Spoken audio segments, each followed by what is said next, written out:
Olá pessoal, tudo bem? Hoje nós vamos falar sobre fake news. E não, a fake news não está no meu penteado. A fake news vai estar na história brasileira.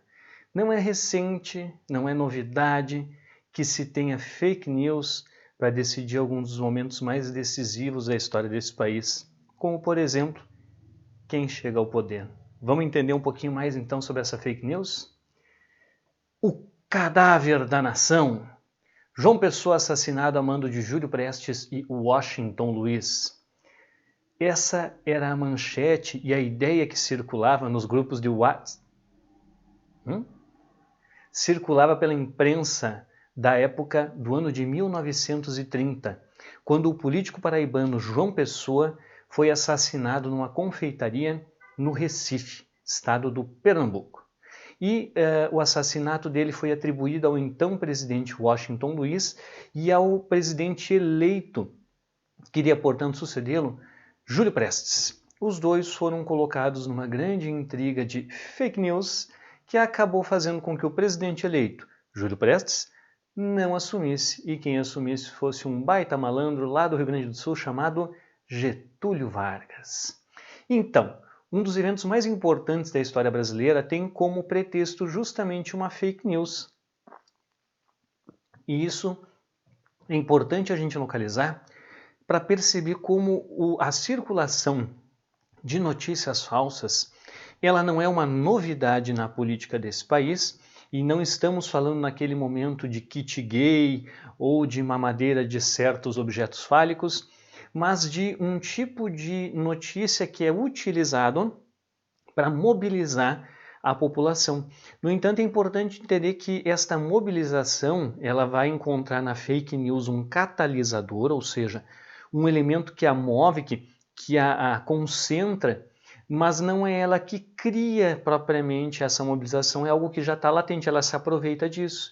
Então, como eu falei agora, também os chamados kit gay, uma madeira de objeto fálico, eles, no contexto dos anos 2000 e lá vai fumaça, vão se aproveitar de uma insatisfação latente. É interessante fazer essa relação para pensar que esta fake news que eu estou mencionando agora, que é o assassinato de João Pessoa, o assassinato não é a fake news, mas a motivação, os mandantes são a fake news, ele vai estar como um catalisador de um conjunto de insatisfações e inquietações já latentes naquele período. Vamos voltar então para a nossa fake news. Lembrando, a fake news é o assassinato do João Pessoa, ou melhor, os mandantes, e não o meu penteado. Em 26 de julho de 1930, João Pessoa foi assassinado no Recife, como eu falava, em Pernambuco, por João Dantas. Ali vocês podem observar a figura do João Pessoa, esse retratinho ali, e ele também já morto, após levar 3 tiros a queima-roupa no peito. João Dantas era um advogado, inimigo político de João Pessoa, que teve que sair da então cidade da Paraíba, hoje chamada João Pessoa, em homenagem a esta figura, porque teve a sua vida exposta, a sua vida pessoal exposta pela polícia controlada pelo João Pessoa. João Pessoa era presidente do estado da Paraíba, tinha inimigos políticos, entre eles esta figura do João Dantas, conseguiu com que a polícia invadisse a casa do João Dantas e encontrasse cartas amorosas de um relacionamento que ele tinha com uma professora e expôs essas cartas, acabou inclusive colocando em desgraça a vida da professora, que apesar de solteira numa sociedade machista como a daquela época, sorte que o Brasil de hoje não é mais machista, né? Acabou colocando em desgraça a vida dela e o próprio João Dantas foi embora da cidade da Paraíba para o Recife. Quando soube que João Pessoa estava na cidade do Recife, foi lá acertar as contas, se identificou, sacou a arma e deu 3 tiros no peito do político paraibano. Foi um crime de motivação pessoal, mas a sua utilização foi bem diferente e mudou os rumos da política brasileira. O crime por motivações pessoais foi usado como pretexto para a chamada Revolução de 30, que levou Getúlio Vargas ao poder. No entanto, não se pode ver tal evento político como consequência exclusiva do assassinato do João Pessoa, do político paraibano, mas sim como resultado de um conjunto de acontecimentos que foram verificados ao longo de toda a década de 1920 e que foi corroendo esse conjunto de acontecimentos as estruturas da Primeira República, ou seja, aos poucos, gradativamente, mas continuamente, ao longo de toda a década, vão ocorrer eventos que vão abalando as estruturas tradicionais. E aí vamos lembrar da Primeira República Brasileira, os dois elementos fundamentais desse edifício que fundamentavam toda a sua sustentação, que eram o federalismo, ou seja, a grande autonomia das unidades da federação, dos estados, tanto que alguns desses estados a figura do governador era chamada de presidente do estado, como é o caso da Paraíba, ou então presidente João Pessoa. E o outro elemento fundamental era o coronelismo, que era embasado, ele era, de certa maneira, possível pelo caráter rural da sociedade brasileira e também pela figura do voto aberto, que permitia o controle nas áreas rurais dos grupos eleitorais, chamados, por assim dizer, currais eleitorais pelos coronéis, né? Então, esses elementos ao longo da década de 20 vão se corroendo, mas é importante também lembrar que tudo isso acontece sob os efeitos da Primeira Guerra Mundial e, sobretudo, da Revolução Russa. Lembrem, para quem viu o videozinho lá sobre a Primeira Guerra Mundial ou o vídeo sobre a própria Revolução Russa, a ideia lá do Eric Hobsbawm de que o século XX se inicia a partir de 17, se inicia a partir da Revolução Russa. Qual é a ideia? Os elementos que configuram o século XX, eles ganham consistência a partir desse evento marcante que é a Revolução de 1917 na Rússia. E a partir dela, nós temos então anos que são marcados pelo aumento das tensões sociais e das contestações políticas e culturais, respondidas, via de regra, com autoritarismo por parte dos governos. Então nós vamos verificar, ali tem embaixo uma imagenzinha de um dos momentos da Revolução Russa. Nós vamos verificar ao longo da década de 20 uma série de medidas autoritárias, restritivas, que estão no contexto de resposta aos efeitos da Revolução Russa, algumas indo ao seu encontro, ou seja, de apoio, grupos de esquerda tentando tomar o poder, em alguns casos ameaçando de fato as estruturas políticas dos seus países, em outros casos alguma resposta dos governos que vão gradualmente pendendo para a direita, para a extrema direita, de maneira a tentar conter um eventual avanço dos efeitos da Revolução Russa, ou seja, do comunismo. Vamos pegar o ano de 22, porque ele é nesse sentido sintomático, ele é marcante, porque ele vai ter radicalizações e tensões que podem ser vistas, por exemplo, no fato de que em outubro desse ano Mussolini se torna primeiro-ministro na Itália, ou seja, o fascismo, que é a expressão de extrema-direita desse momento, chega ao poder, e em dezembro é declarada a criação da União Soviética. Então está ali para vocês verem tanto a figura do Lenin, que representa neste contexto a extrema esquerda e a União Soviética, consequentemente, e a figura do Mussolini, que seria, entre aspas, o seu contraponto. Lembrem, para quem viu aí o videozinho sobre período entre guerras, que nós estamos num contexto de crise dos liberalismos, portanto as saídas e as alternativas que são vistas nesse contexto dos anos 20, elas podem se orientar para a direita ou para a esquerda, mas em todos os casos elas vão estar marcadas por um viés muito autoritário, ou um autoritarismo mais à esquerda, que significa transformar estruturas econômicas, ou um autoritarismo mais à direita, que significa manter estas estruturas. Esse ano de 1922 ele também é simbólico no contexto brasileiro, porque nele aconteceram uma série de eventos que contribuíram expressivamente para o fim da Primeira República. Em fevereiro de 1922 ocorre a Semana de Arte Moderna em São Paulo, ainda que ela em si não foi propriamente um marco naquele momento, as suas consequências, os seus efeitos que vão ser sentidos. Do ponto de vista imediato, obviamente foi um evento artístico importante, mas ela não é percebida imediatamente como um abalo estrutural, como uma contestação muito contundente, mas os efeitos dela se verão posteriormente e contribuirão para o abalo da Primeira República. Já chegamos em alguma explicação mais detalhada sobre isso.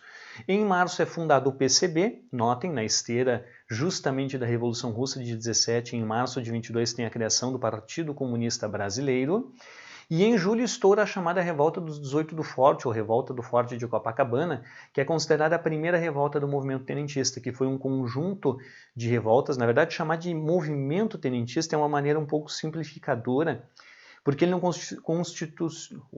não se constituiu num movimento único e articulado, mas num conjunto de revoltas militares pontuais, algumas que acabaram se juntando, outras não, mas que tinham em comum a ideia de questionar a política brasileira naquele momento e de propor duas mudanças profundas nela.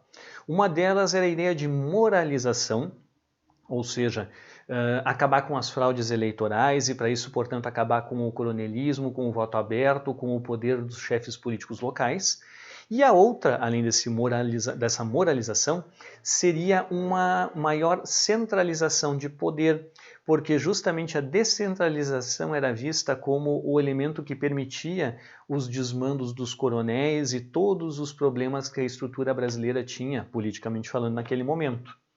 É importante ressaltar que, vejam bem, já está presente aí um ingrediente também autoritário nesse momento, ou seja, os tenentes eles veem a concentração de poder, via de regra, na figura de um presidente com maiores atribuições, coisa que não existia no Brasil de então, como uma das coisas necessárias a melhorar o país, a reformar a política no país.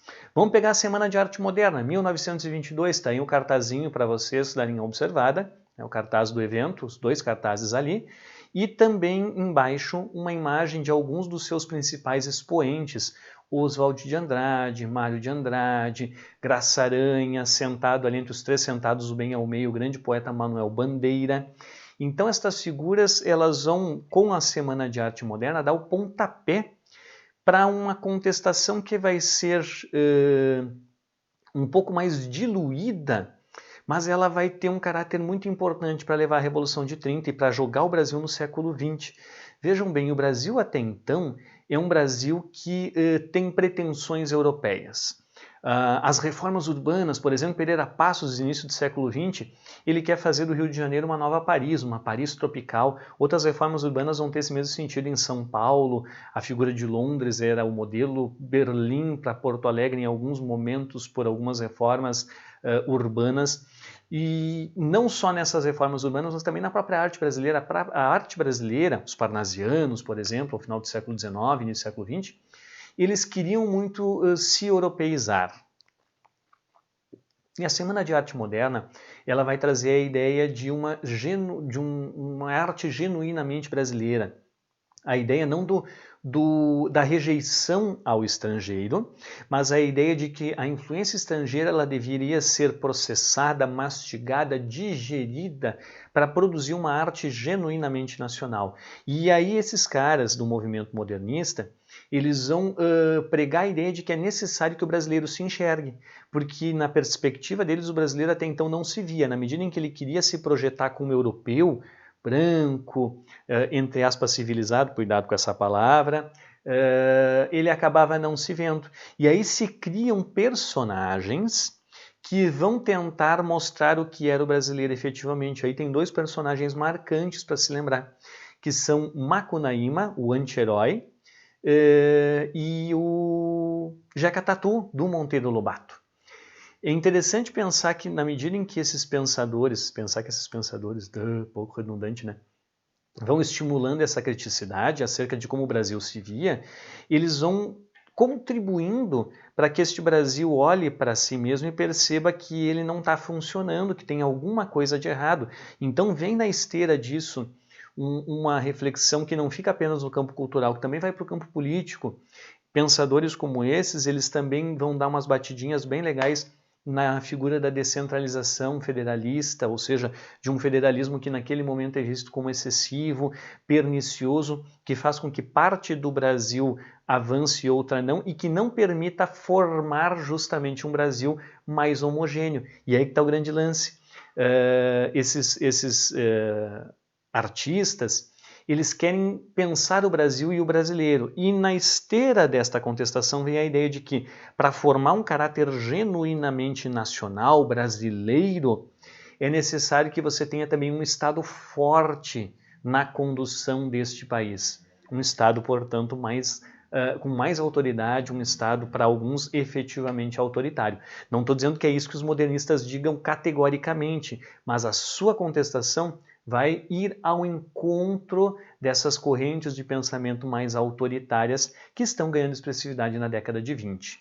No mesmo ano, 1922, a gente tem a Revolta dos 18 do Forte, ou do Forte de Copacabana, que foi a primeira do movimento tenentista, no qual jovens oficiais de baixa patente do Exército contestaram de forma armada as regras do jogo político da Primeira República, ou seja, questões como voto secreto e essa descentralização. É importante entender por que os tenentes, na verdade, tenente é porque tenente é a patente mais baixa do oficialato.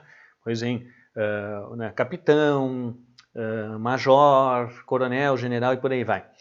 Não, chega no jornal, na época ele tinha marechal também, né? Mas enfim, o tenente, por essência, se ele ingressa na carreira militar pela via do estudo, o primeiro degrau é a patente de tenente. Isso quer dizer que o tenente é jovem. E normalmente esses jovens eram jovens relativamente intelectualizados, normalmente também de origem de classe média, lembrando que o exército não era visto como uma força armada glamurosa, digamos assim, e ainda havia um resquício muito grande de que a Marinha tinha esse glamour, todo esse status. Mas esses jovens oficiais intelectualizados, portanto, eles vão querer pensar o Brasil, achar seus problemas e vão advogar, inclusive, que as Forças Armadas têm de ser uma espécie de mecanismo para resolver os problemas do país.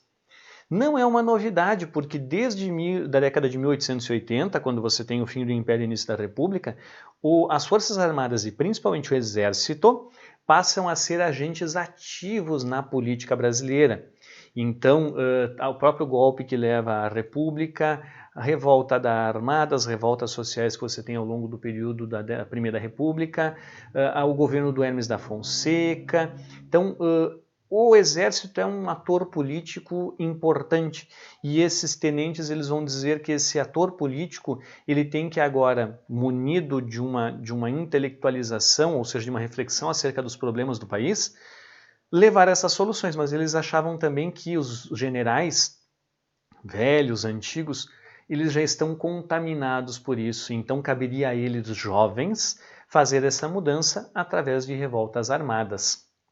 Dentre essas revoltas temos então a Comuna de Manaus, que é pouco falada em vestibulares e Enems da vida, salvo deduzo eu lá na região norte, que não é nosso caso, eu falo aqui do Rio Grande do Sul, mas é importante saber que ela aconteceu. A Coluna Paulista e a Coluna Prestes, que são lideradas, a Coluna Paulista por Miguel Costa, a Coluna Prestes, já diz o nome, por Luiz Carlos Prestes, e ambas vão se juntar e formar uma única coluna a partir de um certo momento em Foz do Iguaçu, também em 1924. São essas as mais expressivas das revoltas tenentistas. Ali na imagem bem acima, o primeiro das imagens são os chamados 18 do Forte. A revolta eclodiu no Forte de Copacabana, que é um forte que tem lá em Copacabana. Tem aonde? E nesse forte o governo rapidamente debela essa reunião, ou seja, ele contém essa reunião, mas alguns rebelados decidem ainda enfrentar as tropas do governo, saem em marcha pela Avenida Atlântica, que é a Avenida Beira-Mar em relação no bairro de Copacabana, e eram 17, no meio dessa marcha um civil se junta a eles, é esse rapaz que está ali de guarda-chuva e chapéu na imagem. Eles enfrentam as tropas do governo, são na maioria mortos, sobrevivem 1 ou 2, se não me engano, e um desses sobreviventes, inclusive, é ninguém menos do que Eduardo Gomes. Eduardo Gomes, mais tarde, ele vai ser um cara muito expressivo na política brasileira, num partido chamado UDN, foi candidato a presidente, um dos grandes oponentes eleitorais em alguns momentos da figura do Getúlio Vargas, inclusive.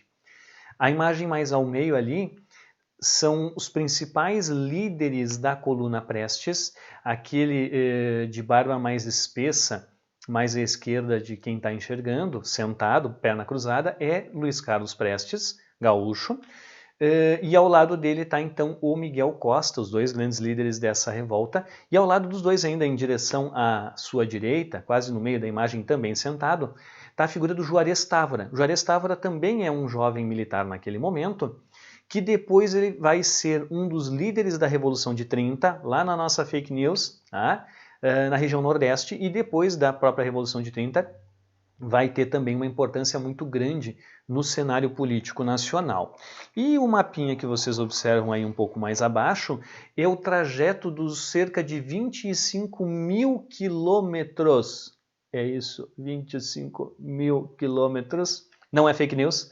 Que a coluna Miguel Costa Luiz Carlos Prestes, ou seja, depois de se juntar em Foz do Iguaçu, acaba percorrendo pelo Brasil tentando, né, levar os seus ideais e as suas contestações.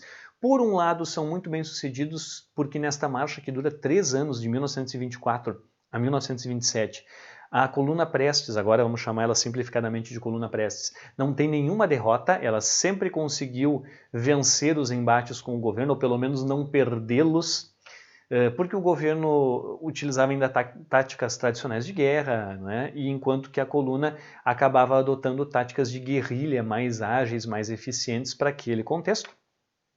Mas, por outro lado, ela nunca ameaçou de fato o poder, porque ela nunca se aproximou, observem pelo mapa, do Rio de Janeiro. Então ela vai marchando em direção ao norte e nordeste do país, passa por quase todos os estados do Nordeste,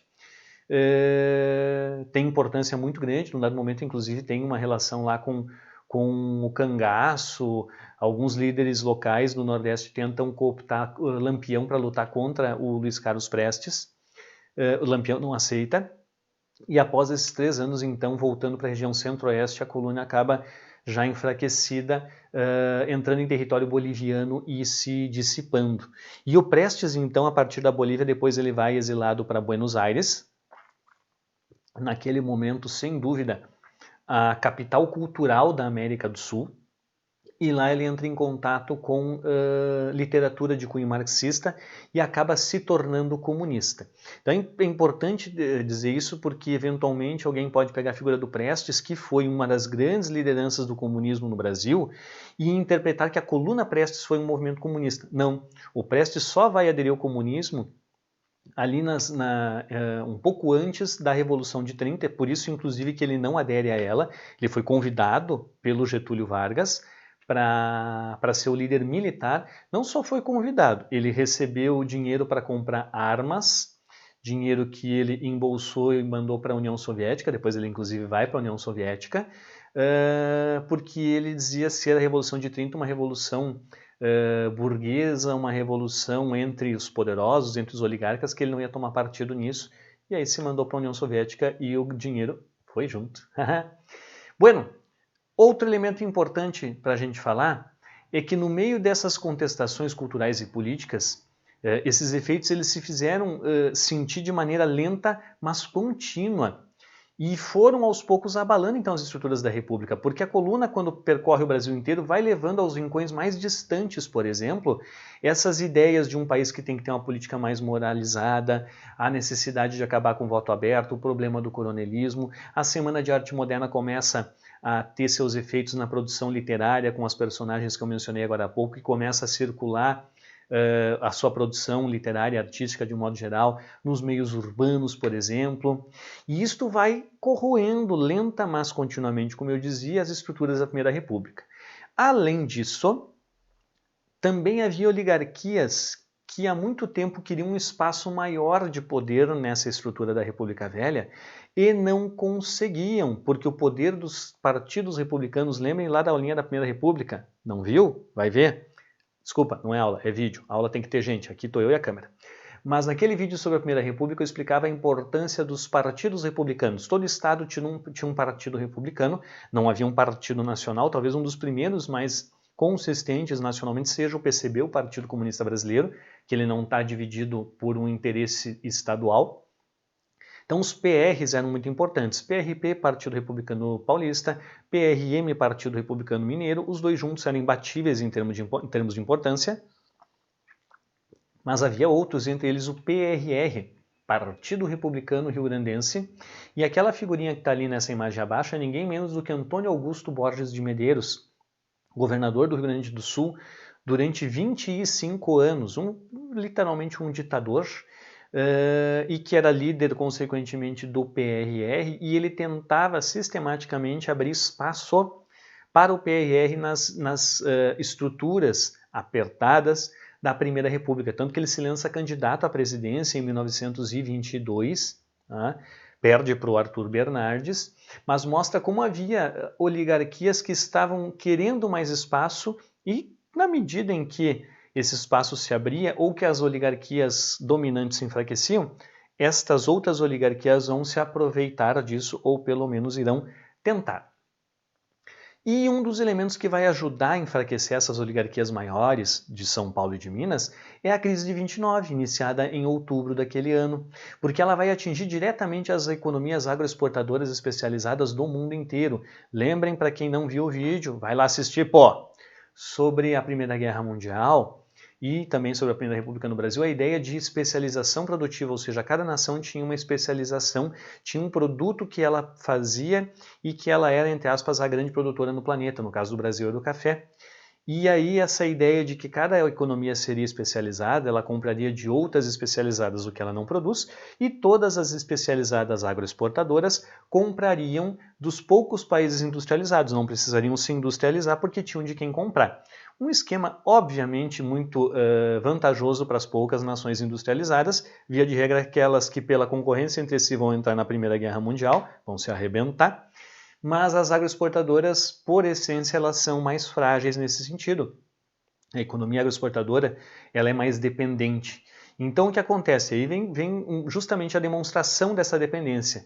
Os norte-americanos, quebrados pela crise de 29, reduzem drasticamente a compra do café e isso atinge em cheio os cafeicultores paulistas e mineiros que acabam tendo o seu poder muito reduzido. Como o problema foi a retração da compra, uma das formas de tentar contornar isso adotada pelo governo brasileiro foi a compra dos estoques de café, seguida da queima desses estoques. E vejam o que eu estou dizendo, é o governo que está comprando. Portanto, é importante para os cafeicultores manter o controle desse governo, porque eles estão usando o dinheiro público para fazer a compra dos seus próprios estoques de café e incinerá-los de maneira a tentar conter a queda de preço, ou seja, tentar regular a lei da oferta e da procura. Uma vez a procura tendo diminuído, eu também tento reduzir a oferta através da eliminação material, eliminação física do produto. Então a imagem ali embaixo é um dos vários estoques de café que foram incinerados ao longo dos próximos meses, depois de outubro de 29. E o então presidente brasileiro, nascido no Rio de Janeiro, em Macaé, mas paulista por adoção, chamado Washington Luiz, ele acreditava que, dada a crise, não era possível entregar a condução do governo para um mineiro, dando continuidade ao Pacto Café com Leite. E ele acaba, então, para tentar dar continuidade às medidas adotadas, de contenção da queda do preço do café, ele acaba indicando como sucessor dele a figura de Júlio Prestes de Albuquerque, um dos outros líderes do PRP. E ao fazer isto, ele acaba rompendo o Pacto Café com Leite. Na leitura dos mineiros do PRM, quem seria o sucessor natural de Washington Luiz seria o líder político mineiro Antônio Carlos de Andrada. E o Antônio Carlos, quando fica sabendo dessa ruptura, não gosta nada disso. Então, esse enfraquecimento da oligarquia paulista estimulou as chamadas oligarquias dissidentes. Por que esse dissidente? Cuidado! Dissidente quer dizer que sai, que decide, que se separa. A estrutura brasileira daquele momento é a chamada república oligárquica. As oligarquias elas estão num comum acordo com relação a como funciona tudo. Um controle dos cafeicultores, pela política dos governadores, um compromisso da presidência de não intervenção nos estados e, consequentemente, nesses estados as oligarquias tinham um poder quase absoluto e mantinham ali o seu espaço de atuação. Mas tem oligarquias que já não estão curtindo muito esse esquema, a gaúcha, como eu mencionei há pouco, é uma delas, Outras também aos poucos vão se manifestar, vai ser o caso da Paraibana, e essas oligarquias vão aproveitar então o enfraquecimento paulista e o descontentamento da oligarquia mineira para formar uma candidatura de oposição ao Júlio Prestes, chamada de Aliança Liberal, que vai ser formada essencialmente por Rio Grande do Sul, Paraíba e Minas, tendo como cabeça de chave Getúlio Vargas, candidato à presidência, e João Pessoa, candidato a vice. Ambos eram governadores, no caso do João Pessoa, presidente, dos seus respectivos estados, mas tinham ali no background, ali atrás, escorando com o poder também da oligarquia mineira, a figura do Antônio Carlos. A Aliança Liberal, é importante dizer, teve uma importância muito grande, está ali no quadro acima o Getúlio discursando, foi pela primeira vez uma campanha eleitoral que promoveu, por exemplo, comícios, que promoveu a ideia de levar os candidatos ao encontro do povo, falar com eles. Então está mostrando o Brasil que, para começar, ele é mais urbano. Você não tem comício no campo, em propriedade rural. Então, as cidades são um espaço que passa a ser visto pela Aliança Liberal como a ser ocupado politicamente, coisa que a política tradicional não fazia. Os cafeicultores, num salão de festas, escolhiam quem seria o seu candidato, informavam aos coronéis que articulavam seus currais eleitorais, não havia necessidade de campanha. A Aliança Liberal ela faz uma campanha, isso é uma grande novidade. Ali na imagem abaixo, um pouco mais desgastada, mais à esquerda de vocês, estão lado a lado o Getúlio e o João Pessoa como candidatos, então eles vão promovendo, eles circulam o país fazendo campanha. Aquilo era uma absoluta novidade e pegou muito bem. Então as classes médias urbanas se sentiram mais próximas e respaldadas desses candidatos. Isso vai ter um peso importante dali a pouco para a Revolução de 30, que não demora muito a acontecer. Essa campanha que eu falo, inclusive, da Aliança Liberal contra o PRP, é nos primeiros meses de 1930. Janeiro, fevereiro, a eleição é em março. E ali ao lado, então, um cartaz da campanha do Getúlio e do João Pessoa pela Aliança Liberal. Então a ideia de marketing também, onde é que eu estou querendo chegar? É a partir desse momento que a figura do que a gente chama hoje de marketing, ou seja, a propaganda ela está ganhando expressividade. E não é só no Brasil, para quem viu aquele videozinho sobre nazismo e fascismo, se não me engano o número 2, eu trago muita informação sobre a importância da propaganda na perspectiva dos nazistas. E não vai ser diferente fora da Alemanha. Se percebe do ponto de vista político a importância que a propaganda vai ter no diálogo com os eleitores ou com a população de um modo geral. No entanto, a Aliança Liberal ela foi derrotada nas eleições. Por quê? Lembrem, se alguém não viu, vai ver, do videozinho sobre a Primeira República, que não tinha como uma candidatura de oposição em qualquer nível ganhar. Porque a estrutura coronelística bem amarrada, ela não permitia que se escapasse do candidato escolhido por quem já estava no poder, porque o coronel dependia de quem estava no poder, então lhe prestava favores em troca da manutenção do seu poder e também de outros favores. Era uma relação de interdependência que não permitia algum tipo de entrada exógena, ou seja, de uma candidatura de fora ganhar uma eleição. Além disso, as eleições eram todas muito fraudulentas, o que também impedia, dava poder a quem controlava a estrutura eleitoral, e quem controlava era o governo. Não tinha, por exemplo, uma justiça eleitoral como tem hoje no Brasil. Quem fazia a eleição era o governo, portanto o governo controlava a eleição. E quando alguma coisa escapava ao que estava programado, ainda tinha um mecanismo da degola. O que era a degola? Não, ninguém matava ninguém, quer dizer, matava, né? João Pessoa, mas vamos chegar lá daqui a pouquinho.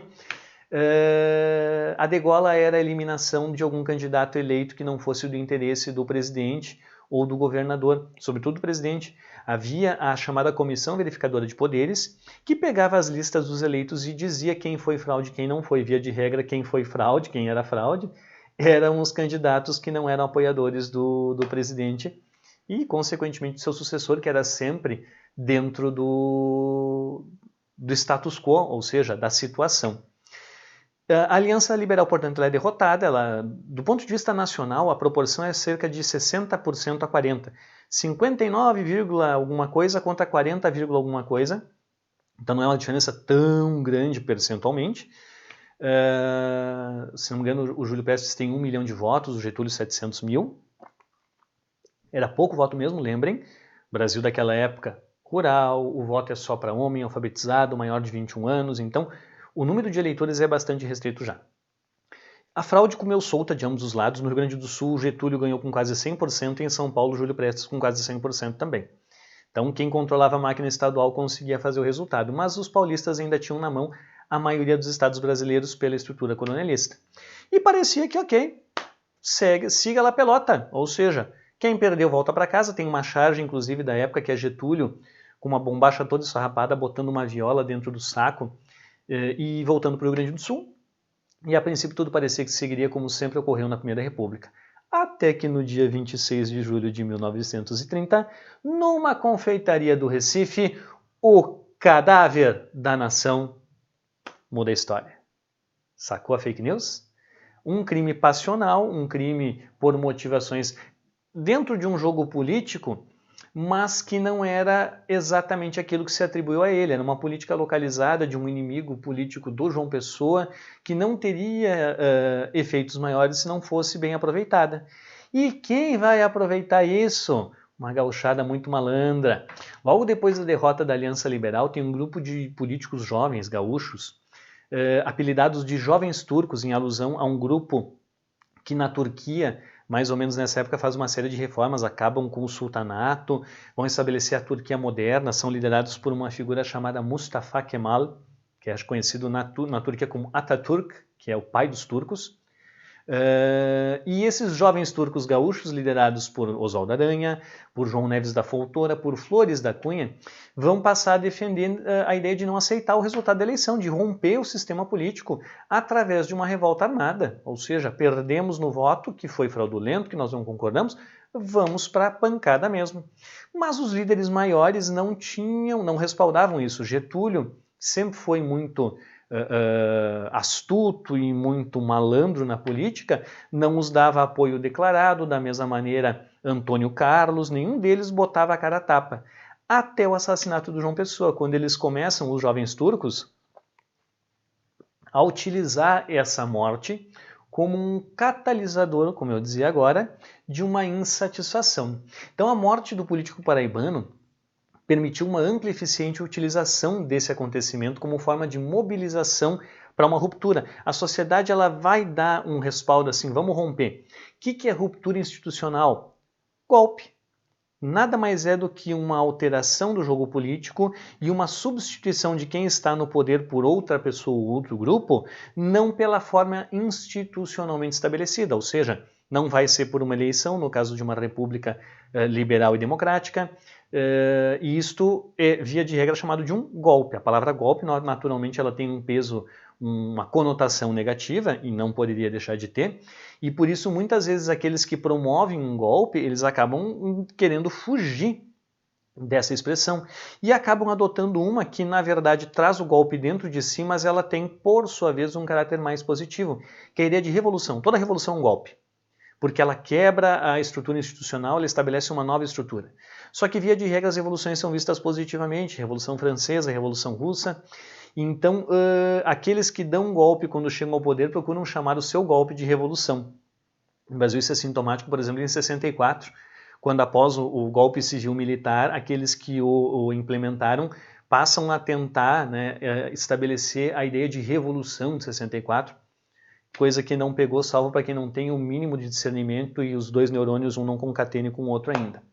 Bueno, esses jovens turcos se articularam, utilizando dessa insatisfação popular, com as oligarquias dissidentes, ou seja, aqueles grupos estaduais que estavam querendo chegar mais intensamente ao poder e não tinham espaço em função dos paulistas e mineiros, e também com remanescentes do tenentismo, ou seja, vamos pegar aquela galera militar treinada que durante boa parte da década de 20 estava disposta a derrubar o governo e vão perguntar, estão afim ainda? E boa parte vai dizer, aham, a gente está. Não foi o caso do Prestes, como eu mencionei agora, mas Juarez Távora, por exemplo.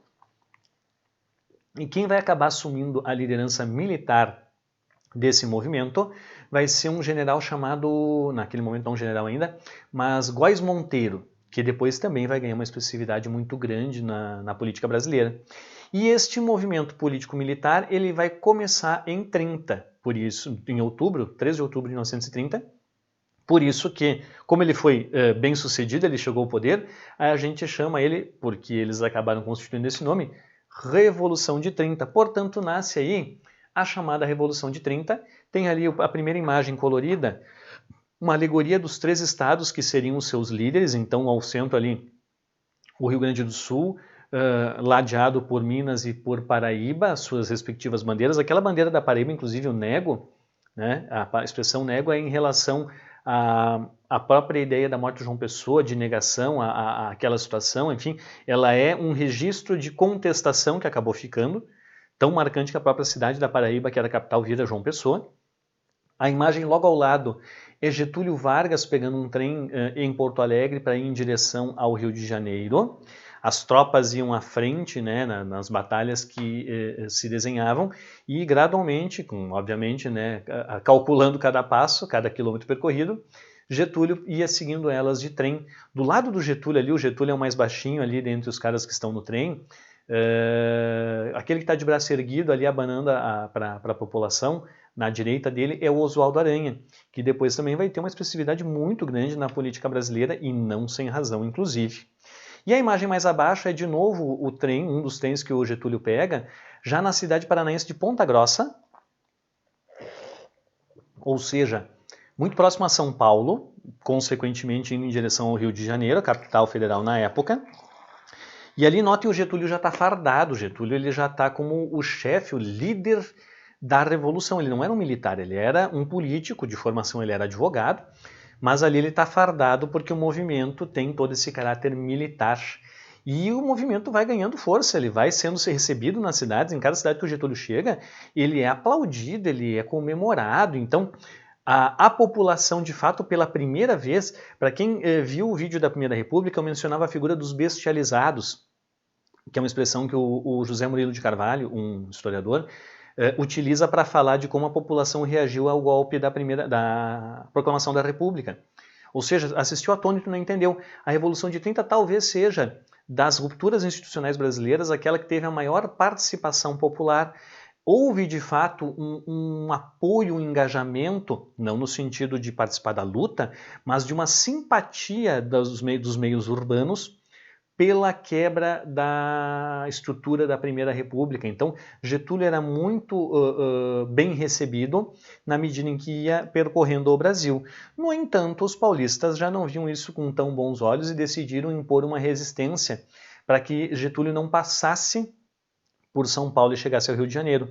E acabam concentrando tropas para uma cidade chamada Itararé. E lá se daria provavelmente o maior conflito da Revolução de 30. Os revoltosos vindos do sul, subindo em direção a São Paulo, encontrariam as tropas legalistas armadas até os dentes para conter a revolta. E a batalha não aconteceu.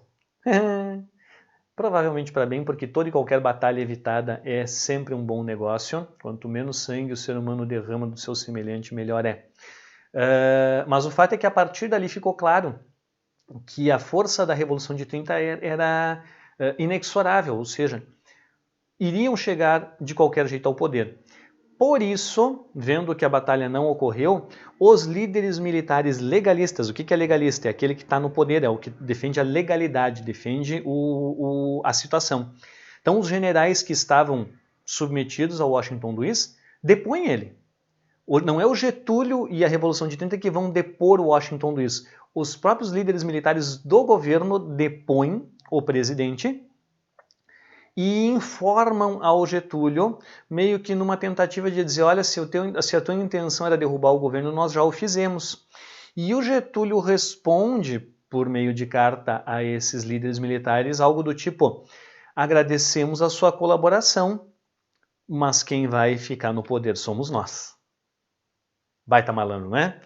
Então, diante do esvaziamento de poder que Washington Luiz teve, as próprias Forças Armadas depuseram o presidente, evitando a Batalha de Itararé, e entregando em seguida, quando Getúlio disse assim, nós não vamos parar aqui, e essas lideranças militares perceberam que não tinham como conter a Revolução de 30, acabaram entregando o poder a Getúlio. Então Getúlio sai de Porto Alegre em 3 de outubro de 1930, chega ao Rio de Janeiro em 3 de novembro de 1930, está ali a imagem dele, naquela bandeirinha ali que está estendida, está lá 3 de novembro de 30, eis a paz entre nós.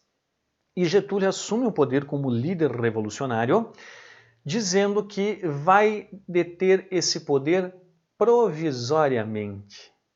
E aí o que nós vamos ter? Outra fake news. Porque o governo provisório do Getúlio foi tudo menos provisório. Sobre este governo, que vai ser o início da chamada Era Vargas, aí nós vamos falar num outro vídeo. Obrigado pela atenção, fiquem bem.